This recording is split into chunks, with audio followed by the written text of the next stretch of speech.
Bismillahirrahmanirrahim. Assalamualaikum warahmatullahi wabarakatuh. Waalaikumsalam warahmatullahi wabarakatuh. Selamat siang anak-anak semuanya. Siang, Pak. Oke. Sebelum kita masuk ke pembelajaran, silahkan ketua kelas untuk menyiapkan doanya.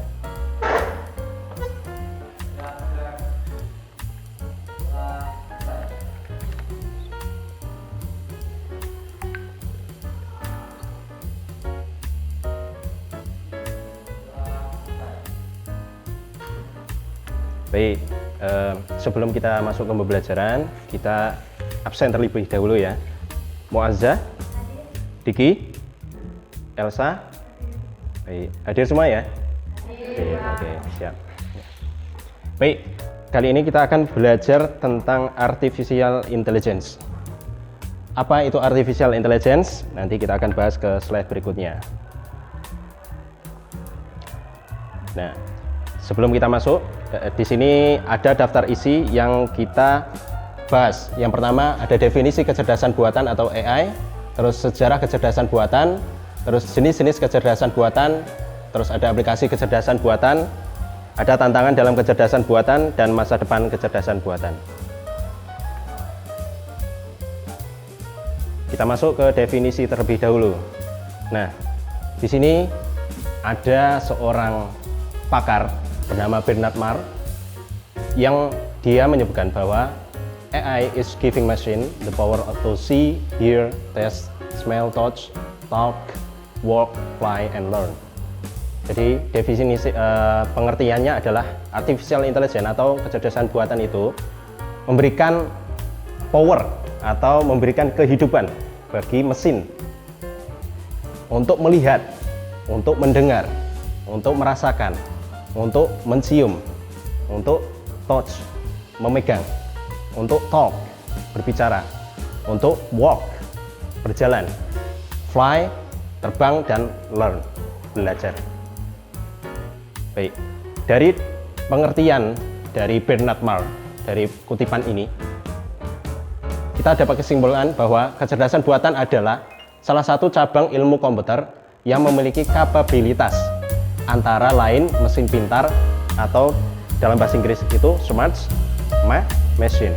Smart machine untuk memecahkan persoalan rumit dengan cara yang lebih tepat dan tetap diarahkan oleh keperluan manusia. Jadi kecerdasan buatan itu merupakan salah satu cabang ilmu komputer yang memiliki kapabilitas, yang memiliki kemampuan antara lain mesin pintar, smart machine, untuk memecahkan persoalan yang rumit yang manusia sendiri itu bisa bertahun-tahun atau berhari-hari menyelesaikannya. Tapi dengan adanya kecerdasan buatan itu dapat diselesaikan dengan singkat.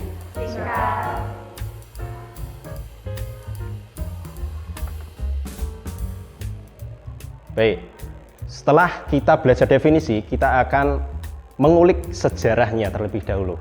Kita akan kembali ke masa abad ke-20, di mana di sini pada abad ke-20 pengembangan logika formal dan teori komputasi oleh matematikawan seperti George Boole dan Alan Turing. Jadi pada awal abad ke-20 ini baru ada gagasan logika matematik. Jadi kecerdasan buatan itu terbuat dari logika matematika yang digagas oleh George Boole dan Alan Turing. Kemudian lanjut dekade 1940 sampai 1950-an. Perkembangan komputer, munculnya konsep dasar AI dan pernyataan atau pertanyaan Alan Turing tentang apakah mesin bisa berpikir. Nah, tadi sudah disebutkan bahwa pada awal abad ke-20 pengembangan logika formal dan teori komputasi itu baru digagas. Nah, gimana sih membentuk suatu mesin yang bisa mempermudah manusia, kan gitu. Nah, pada dekade 1940 itu digagas. Kalau sudah dibuat, berarti bisa mikir nggak mesinnya? Nah, gitu. Ada gagasan bahwasanya komputer itu bisa berpikir nggak sih? Ya, gitu. Dan dikembangkan pada dekade 1950-an, konferensi Dartmouth dianggap sebagai titik awal artificial intelligence dengan perkenalan istilah artificial intelligence dan upaya untuk mengembangkan program komputer cerdas. Jadi jangan dianggap artificial intelligence itu sudah ada baru-baru ini ya, tapi sudah digagas pada 1950 tahun yang lalu. Sudah lahir atau belum? Belum. Masih di awang-awang ya berarti ya. Nah, oke, kita lanjut ke dekade 1960-an sampai 1970-an. Pembangunan program AI seperti general problem solve. Namun proyek-proyek ini sering kali menghadapi kritik dan keterbatasan. Nah, jadi pada awal dekade 1960 program ini sebenarnya sudah diciptakan, tapi masih ada kritik dan keterbatasan. Kita lihat di komputer pada tahun 1960-an itu masih jadul banget. CPU-nya itu bisa sebesar genset itu. CPU-nya. RAM-nya pun bisa lebih besar dari itu. Maka kapasitasnya itu juga lebih kecil. Nah, untuk membangun sebuah AI itu juga memiliki keterbatasan pada tahun itu.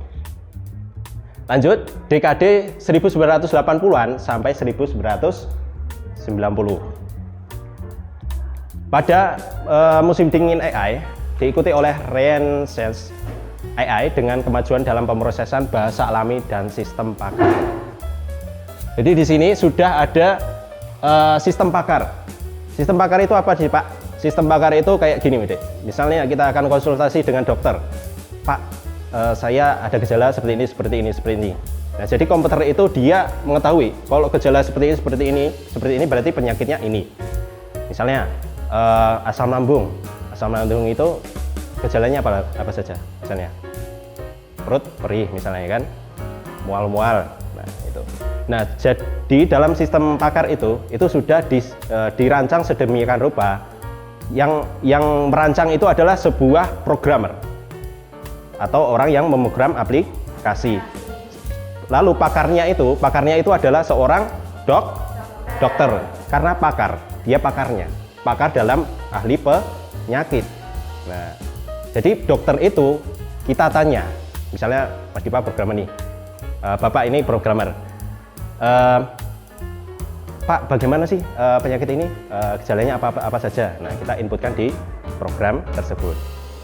Lalu nanti akan berguna bagi pasien yang ingin berkonsultasi. Nah, seperti itu.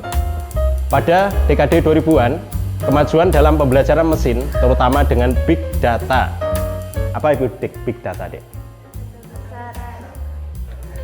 Data besar. Terutama dengan big data, membawa kemajuan signifikan dalam aplikasi AI seperti pengenalan wajah dan penerjemah otomatis. Jadi pada tahun 2000-an sudah ada penerjemah otomatis yang menerjemahkan sebuah bahasa manusia dan bahasa pemrograman. Dan juga pengenalan wajah. Kita bisa menjumpai di misalnya perusahaan itu ada pengenalan wajah, recognition, absen wajah. Itu ada teknologinya. Dan penerjemah otomatis ini bisa kita jumpai di Google. Itu ada penerjemah otomatis, Google Translate, atau aplikasi yang lainnya itu banyak. Kemudian dekade 2010-an dan seterusnya, revolusi deep learning, di mana jaringan saraf tiruan yang dalam deep neural network mencapai kesuksesan besar dalam tugas-tugas seperti pengenalan gambar dan pemrosesan bahasa alami. AI terus berkembang pesat dalam berbagai bidang dan menghadapi pertanyaan etis serta regulasi yang berkaitan. Jadi di sini pada tahun 2010-an dan seterusnya sampai sekarang, AI terus berkembang bahkan sampai pengenalan gambar dan pemrosesan bahasa alami. AI terus berkembang pesat. Sampai sekarang apa yang adik-adik kenal? Nanti kita akan bahas contoh-contohnya. Aplikasi AI. Kalau pemrosesan gambar itu seperti apa? Kayak Adobe Firefly. Terus Canva juga ada ada fitur untuk pemrosesan gambar. Nanti kita akan bahas ya. Oke, kita sudah membahas sejarah. Baik, kita akan lanjut ke jenis-jenis artificial intelligence. Baik, ada 3 jenis-jenis artificial intelligence. Yang pertama adalah artificial narrow intelligence. ANI dirancang hanya untuk melayani dan unggul dalam satu kemampuan saja. Nah, ini bisa Bapak contohkan pada Google Assistant. Dia kemampuannya apa?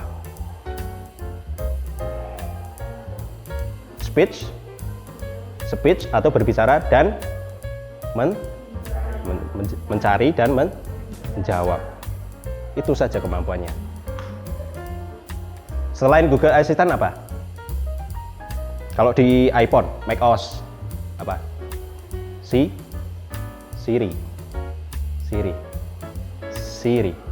itu mirip asisten yang di Google Assistant. Tapi Siri itu milik macOS. Kalau Google Assistant itu kan milik Google. Terus ada lagi Cortana. Nah, ini Cortana ini pasti ada yang tahu ini. Cortana itu dari mana, Dik? Dari Windows, Microsoft. Cortana.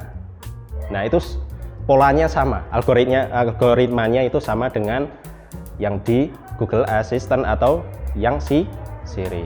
Nah, jadi paham ya, artificial narrow intelligence itu hanya untuk melayani dan unggul dalam satu kemampuan saja. Yang kedua, artificial general intelligence. AGI bisa menyelesaikan pekerjaan secara mandiri, bahkan tanpa arahan dari manusia. Nah, ini kita bisa contohkan seperti ChatGPT yang dibuat atau yang digagaskan oleh Elon Musk baru-baru ini. ChatGPT, tahu ChatGPT itu apa? Nah, ChatGPT itu adalah sebuah algoritma pemrograman atau kecerdasan buatan yang dibuat untuk melakukan riset atau melakukan tanya jawab. Nah, jadi dia tahunya dari mana? Big data. Dia mempunyai kumpulan data besar dan dibuat untuk referensi sebagai untuk menjawab pertanyaan yang kita ajukan. Dan yang ketiga yaitu artificial super intelligence. AI jenis ini bisa belajar dengan cepat sehingga pengetahuan dan kemampuannya akan lebih hebat dari manusia. Kayaknya ini pada buka YouTube nih. Ya, anak-anak biasa buka YouTube nggak? Sekitar kita kembali ke tahun 2022 kemarin. Sekitar 2022 Juli kalau nggak salah. Itu ada robot Sophia. Tahu robot Sophia? Dia bisa berbicara dengan pemerintah mengenai pemerintahan, mengenai ketahanan atau pertahanan dan mengenai ekonomi. Dia bisa berbicara seperti itu dan itu bisa berinteraksi kayak manusia selayaknya. Nah, itu sudah tingkatannya di artificial super intelligence yang bisa menyamai dengan manusia walaupun dia tidak memiliki perasaan. Kalau manusia kan memiliki perasaan gitu. Kalau robot kan tidak gitu. Nah, kira-kira sampai di sini ada yang ingin ditanyakan? Tidak. Oke, kita lanjut. Nah, di sini. Nah, di sini ada 3 aplikasi yang Bapak rangkum untuk aplikasi kecerdasan buatan. Yang pertama ada ChatGPT. ChatGPT dirancang untuk memahami dan menghasilkan teks berdasarkan konteks dan input yang diberikan. Ini adalah model generatif yang telah dilatih dengan sejumlah besar data, kan, untuk memahami tata bahasa, konteks, dan logika. Sampai sekarang ChatGPT ini digunakan untuk research, walaupun sumbernya itu tidak bisa untuk dipercaya. Kalau mau research itu harus pakai buku. Kalau pakai ChatGPT itu saat ini belum bisa untuk dipercaya karena belum ada referensi resminya dari ChatGPT. Nah, untuk ChatGPT ini sudah versi keempat. Versi keempat ini sudah bisa untuk mengembangkan sebuah karya ilmiah yang khusus untuk ChatGPT. Nah, gitu. Tahu siapa yang mendirikan ChatGPT?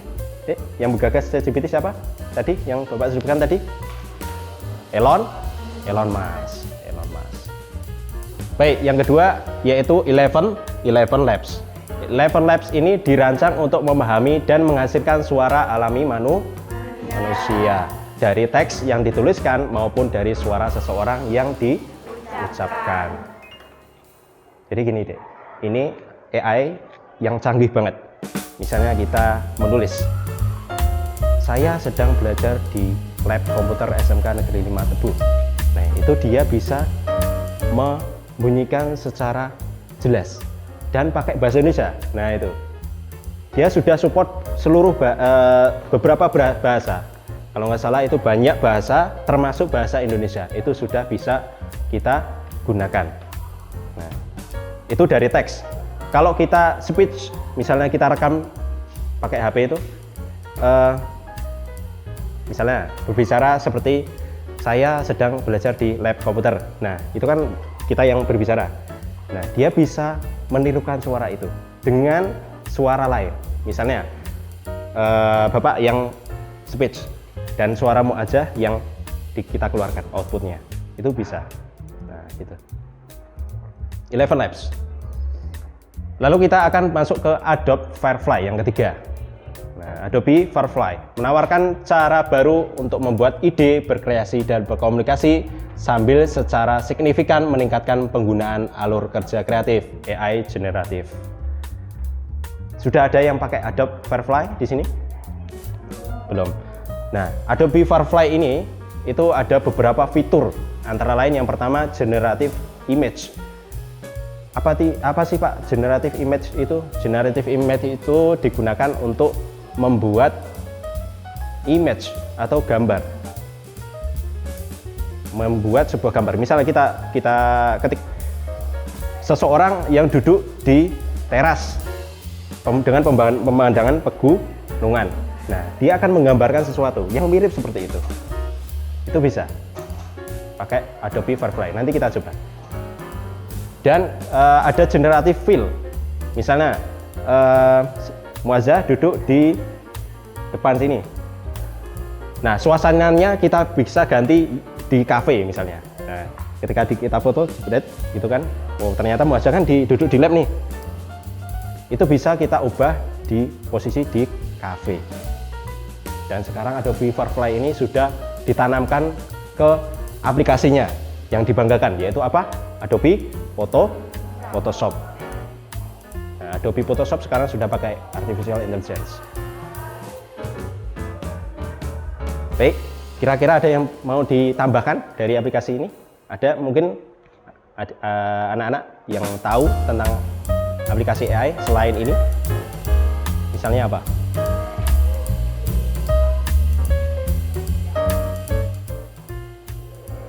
Nggak ada. Oke, kita lanjut. Nah, dalam kecerdasan buatan tentunya ada tantangan. Apa sih tantangan dalam kecerdasan buatan itu? Yang pertama, privasi dan etika. Nah, jadi ketika kita menggunakan AI itu seluruhnya disuruh login pakai email. Jadi kalau misalnya ragu-ragu nggak usah pakai login pakai email. Dia punya software lisensi juga. Di situ ada agreement atau persetujuan. Di situ harus kita baca dengan teliti. Kalau misalnya itu sudah resmi dari perusahaan yang resmi, itu silahkan dicoba aja, nggak apa-apa. Tapi kalau misalnya AI tersebut bukan dari perusahaan yang resmi atau ilegal, jangan dicoba untuk login ke pakai email. Jadi privasi dan etika penggunaan data pribadi itu juga harus juga menjadi tantangan tersendiri bagi kita sendiri untuk menggunakan artificial intelligence. Kemudian keputusan otomatis. Nah, keputusan otomatis ini tadi sudah Bapak jelaskan pada agreement, software agreement atau persetujuan software. Kita harus baca keputusan itu. Itu sudah mutlak perusahaan yang memiliki. Kita tinggal memakai. Yang kedua, keamanan. Nah, keamanan di sini tidak luput dari ancaman keamanan cyber. Apa itu keamanan cyber? Cyber itu adalah keamanan data pribadi kita atau keamanan pada sistem operasi kita. Nah, ketika kita akses sebuah web, itu ketika ada hacker atau yang berada di keamanan cyber, itu bisa secara tidak langsung dia melusup ke data kita. Jadi tidak luput kemungkinan bahwasanya kecerdasan buatan itu bisa mengancam data kita pribadi atau di Windows atau di sistem operasi. Keamanan sistem otonom. Nah, selain di pengguna, ternyata website kecerdasan buatan itu juga memiliki celah atau memiliki bugs, yang dimana kecerdasan buatan itu juga tidak sepenuhnya sempurna, maka dia bisa diselipi oleh hacker-hacker yang ingin mencuri sebuah data di situ. Jadi keamanan sistem otonom itu harus diperkuat oleh software yang menciptakan kecerdasan buatan tersebut. Kemudian yang ketiga, pemahaman dan ekspektasi masyarakat. Nah, ini penting ini, Dek. Nah, sekarang sudah zamannya AI ya. Pemahaman publik tentang AI itu harus kita pahami. Kalau kita semakin zaman semakin maju, kita tidak mengikuti teknologi, kita akan ketinggalan zaman. Pemahaman publik tentang AI ini bisa kita manfaatkan, adik-adik semuanya. AI ini bisa kita manfaatkan, tetapi kita harus paham batas-batasannya. Kemudian kekhawatiran tentang penggantian pekerjaan. Nah, ini banyak sekali perusahaan sekarang sudah digantikan dengan mesin-mesin canggih. Dalam pembuatan mobil misalnya, itu sudah memakai mesin, walaupun ada yang pakai manual seperti manusia, tetapi sebagian besar sudah pakai mesin. Karena yang pertama ada apa? Efisien. Yang kedua, hemat waktu. Ketiga, hemat tenaga. Tapi sisi buruknya itu ke pekerjaan kita. Nah, gimana sih cara mengatasinya, Pak? Nah, kalau misalnya pekerjaan kita diambil oleh mesin semua, nah gimana kita harus mencari pekerjaan, Pak? Berarti kita harus mengimbangi. Bukan kita yang menjadi anak buah dari kecerdasan buatan tersebut, tapi kita harus tahu cara kerja AI itu seperti apa, cara kerja mesin itu seperti apa. Nah, gitu. Baik, dari ketiga tantangan ini ada yang mau ditanyakan? Ada mau yang ditambahkan? Tidak ada. Baik, kita lanjut ke slide berikutnya. Masa depan kecerdasan buatan. Nah, ternyata AI itu harus terus berkembang. Dia terus berkembang. Maka dia memiliki masa depan seperti manusia. Manusia juga memiliki masa depan. Seperti adik-adik ini masih SMK kelas 3 memiliki masa depan. Nah, masing-masing. Ternyata kecerdasan buatan itu memiliki masa depan juga. Yang pertama, peningkatan kinerja. Optimasi algoritma. Jadi di sini masa depan kecerdasan buatan itu ada optimasi algoritma. Algoritma itu adalah sebuah logika pemrograman yang digunakan untuk membuat sebuah aplikasi, membuat kecerdasan buatan itu. Jadi setiap tahun itu dioptimasi, optimisasi itu dikembangkan terus menerus. Ketika ada celah atau bugs yang menjadi kelemahan di kecerdasan buatan tersebut, itu akan diperbaiki secara terus menerus. Dan yang kedua ada hardware baru. Jadi selain optimasi software, itu ada optimasi Hardware. hardware. Hardware itu apa, Dek? Perangkat keras. Nah, tidak luput kemungkinan kecerdasan buatan itu juga berjalan di perangkat keras. Kalau nggak ada perangkat keras tidak bisa berjalan. Maka optimasi hardware itu juga harus diperhatikan. Yang kedua, interaksi manusia mesin yang lebih baik. Peningkatan dalam pemrosesan bahasa alami antarmuka yang intuitif. Jadi semakin zaman semakin maju, bahasa pemrograman itu semakin mudah. Semakin mudah. Sekarang ada artificial intelligence yang bisa membuat web dalam 5 menit. Ya, ada. Dan itu sudah dibuktikan. Jadi kita nggak perlu, misalnya kita punya bisnis nih, kita nggak bisa buat web, bayar pemrogramer itu mahal. Nah, kita bisa buat sendiri di situ. Di situ sudah ada template-nya. Di situ. Nah, seperti itu. Jadi bahasa pemrograman yang intuitif. Kemudian 3, peningkatan etika dan keamanan. Tadi, biar tidak diselipi oleh hacker, maka peningkatan keamanan itu harus juga diperhatikan. Pengembangan standar etika. Dan yang kedua, perangkat lunak keamanan.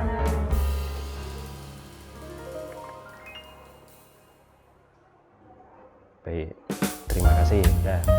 Nah, sebelum Bapak mengajukan beberapa pertanyaan atau realisasi, di sini ada gambar nih. Ini gambar siapa, Dek? Tadi sudah Bapak sebutkan. Robot siapa? Sophia. Nah, inilah yang robot yang sudah berkomunikasi dengan salah satu pemerintah negara Indonesia yang kemarin kalau nggak salah sekitar tahun 2022 itu sudah mendarat di sini. Nah, ini sebenarnya kalau dibawa ke sini apa utuh seperti ini, Pak? Enggak utuh seperti ini. Ini dirakit dulu di Indonesia seperti kayak manusia seperti ini, habis itu dihidupkan seperti ini. Nah, ini robot Sophia. Jadi materinya cukup sampai di sini. Bapak harap ada pertanyaan dari salah satu siswa. Silahkan kalau ada yang bertanya. Bapak buka sesi pertanyaannya. Pak. Ya, mau aja? Mau tanya, apakah kecerdasan buatan dapat menggantikan pekerjaan manusia secara signifikan? Ya, baik, pertanyaan yang bagus. Apakah kecerdasan buatan bisa menggantikan pekerjaan manusia secara signifikan? Sebenarnya, yang pertama bisa. Karena apa? Kecerdasan buatan itu yang Bapak sebutkan tadi bisa membuat pekerjaan lebih efisien, lebih hemat waktu, lebih hemat tenaga. Tetapi tidak bisa dipungkiri bahwa manusia juga butuh pekerjaan. Nah, gitu. Jadi bisa, jawabannya bisa. Secara signifikan bisa. Tetapi manusia juga butuh pekerjaan. Maka manusia juga harus lebih tinggi sumber dayanya dari artificial intelligence. Kita harus lebih pintar dari kecerdasan buatan. Nah, gitu. Jangan kita yang dikuasai, tapi kita yang menguasai. Kita memakai teknologi, tapi kita harus pintar teknologi. Gitu. Udah? Cuma satu? Ya. Baik. Ya, mungkin itu materi yang Bapak sampaikan pada siang hari ini. Terima kasih atas partisipasi anak-anak sekalian. Bapak akhiri. Assalamualaikum warahmatullahi wabarakatuh.